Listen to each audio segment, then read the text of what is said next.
Get 3 months of local news for just 99 cents a month. You'll get unlimited access to the news you need to stay engaged and connected to your community. Visit DuluthNewsTribune.com/subscribe now to get 3 months of local news for only 99 cents a month.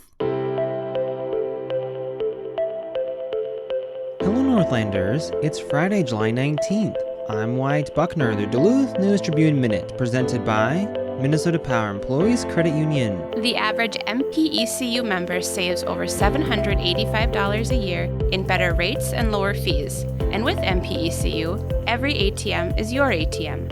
With their free checking program, you get ATM fee reimbursements at any ATM anywhere in the U.S. Check out Minnesota Power Employees Credit Union's services online at mpecu.com or visit their offices in downtown Duluth, Arrowhead Road, or Miller Trunk Highway. It's Friday, and if you're looking for some fun things to do this weekend, Duluth News Tribune arts and entertainment reporter Jay Gabler has some options in this week's Best Bets. Well, as you know, if you checked out our guide to summer weekends, Bayfront's going to be jamming this weekend. The Bayfront Reggae and World Music Festival is taking place on the harbor this Saturday. A few other things happening this week include the movie in the park tonight. It's a throwback to June 1982. Now, I went back and found the advertisement from the Duluth News Tribune on June 11th, 1982. If you went to the movies at Miller Hill Mall that week, you had 3 very different choices. You could see Porky's, a raunchy sex comedy. You could see Personal Best, a thoughtful drama about a love affair between 2 women track athletes.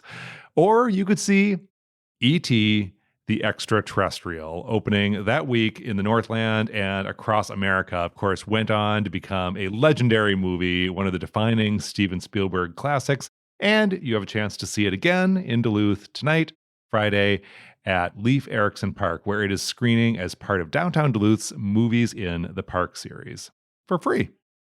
Going back a few more years to 1969, July 20th is the anniversary of the lunar landing by Apollo 11. So tomorrow, Saturday, the 55th anniversary of the lunar landing, Duluth is celebrating. Duluth artists specifically are celebrating with a moon landing party at the Jade Fountain in Spirit Valley. Mara Lovejoy will cover David Bowie's spacey stuff. Flip Arculari will perform new space-themed songs, and DJ Fraudulent will perform what's described as an experimental set incorporating actual moon landing sound collage, theremin, rotary phone, etc. The night is sure to be a buzz with activity, if you know what I'm saying. It's a reference to Buzz Aldrin.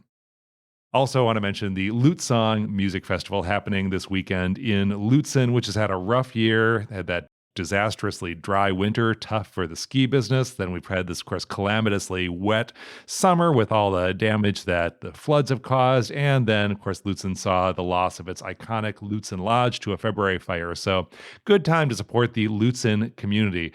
The 3rd annual Lute Song Music Festival features artists including Joe Pug, Sarah Morris, and Alpha Consumer, performing on stages at North Shore Winery and Caribou Highlands. The festival has already began yesterday, Thursday, and carries on through Sunday at venues in Lutsen, up on the North Shore. For more on these and other best bets for the weekend, check out DuluthNewsTribune.com. I'm Jay Gabler. Now here's today's headlines. A former Superior Police Sergeant was sentenced in Douglas County Circuit Court on Wednesday to 5 years in prison for the deaths of a man and infant in a crash 2 years ago. Gregory Swanson, 44, pleaded guilty April 23rd to 2 counts of homicide by intoxicated use of a motor vehicle. 10 additional counts, 6 felonies and 4 misdemeanors, were dismissed but read in for sentencing. Circuit Court Judge George Glonick sentenced Swanson to 5 years of initial confinement and 5 years of extended supervision for each count, with the sentences to run concurrently. The judge said justice can never truly be served in cases like this. Swanson, who served with the Superior Police Department for 15 years until his resignation following the crash, spoke prior to sentencing. The sentencing comes 2 years after the crash on the outskirts of the city of Superior in the 5200 block of East 2nd Street. A vehicle driven by Swanson struck a disabled vehicle being pushed by Michael Evans, 23, at about 1:17 a.m. July 15, 2022. Evans was killed instantly, according to court records. 4 days later, a 2-month-old who had been in the car, Elijah Ojanen, died from injuries sustained in the crash. Swanson reportedly stopped a block after the crash site, then drove another 2 blocks to the Holiday Station. There, he threw an unopened 6-pack of beer that had exploded in his vehicle in the garbage and bought an energy drink and a bag of chips before dialing the non-emergency dispatch number to report hitting a vehicle. A blood draw taken following the incident indicated Swanson had a blood alcohol concentration of 0.19, twice the legal limit. The airbag control module in his vehicle indicated he was traveling at 58 miles per hour 2 seconds before the crash, which took place in a 35 miles per hour speed zone. Assistant Attorney General Tara Jenswold shared a victim impact statement from Elijah's mother, Laura Ojanen, who was in the car with Elijah and her 2-year-old son, Lucas, at the time of the crash. Ojanen became suicidal after the loss of her son, according to her statement. Now doing better with medication, she still struggles. Lucas has also struggled following the crash. More than a dozen letters of support were filed for Swanson by law enforcement officers, friends, family, and his pastor.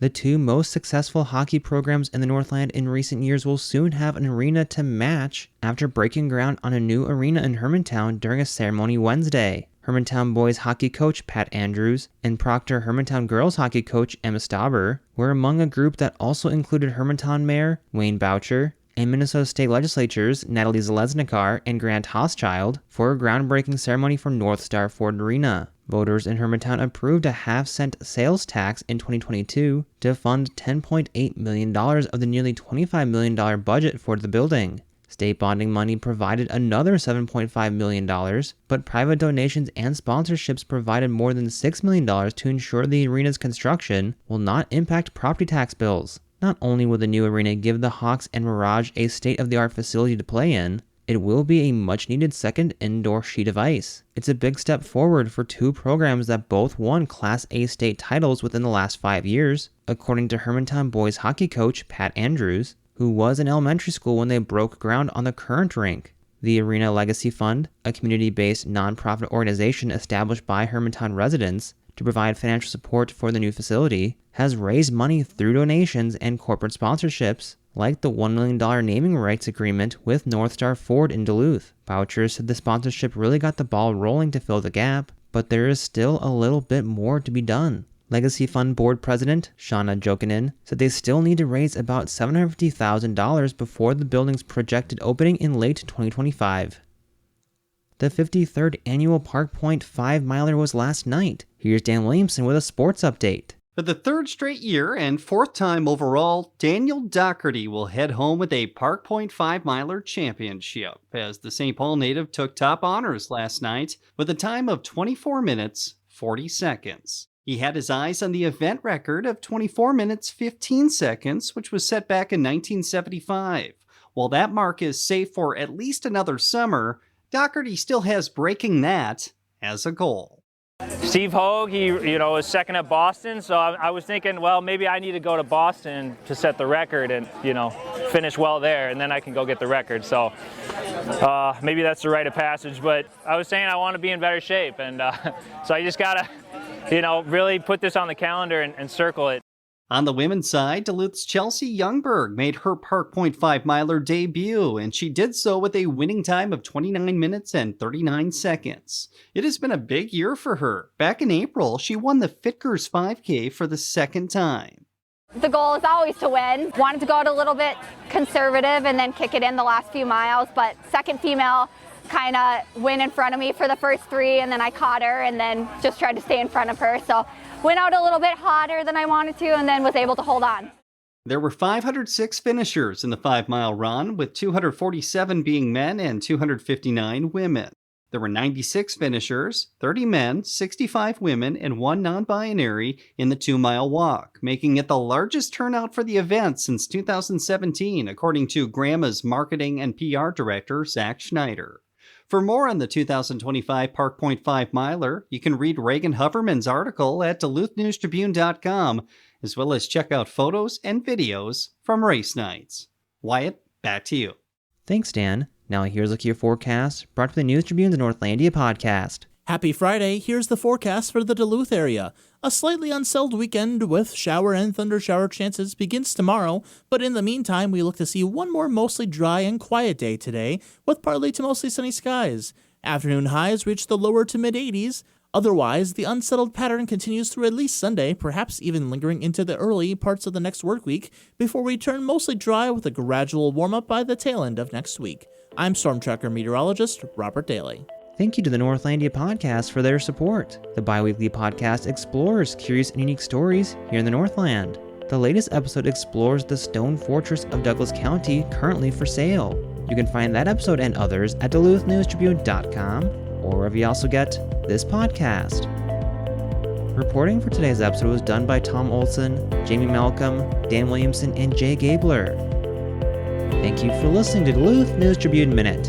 Have a great weekend, and we'll see you back here on Tuesday.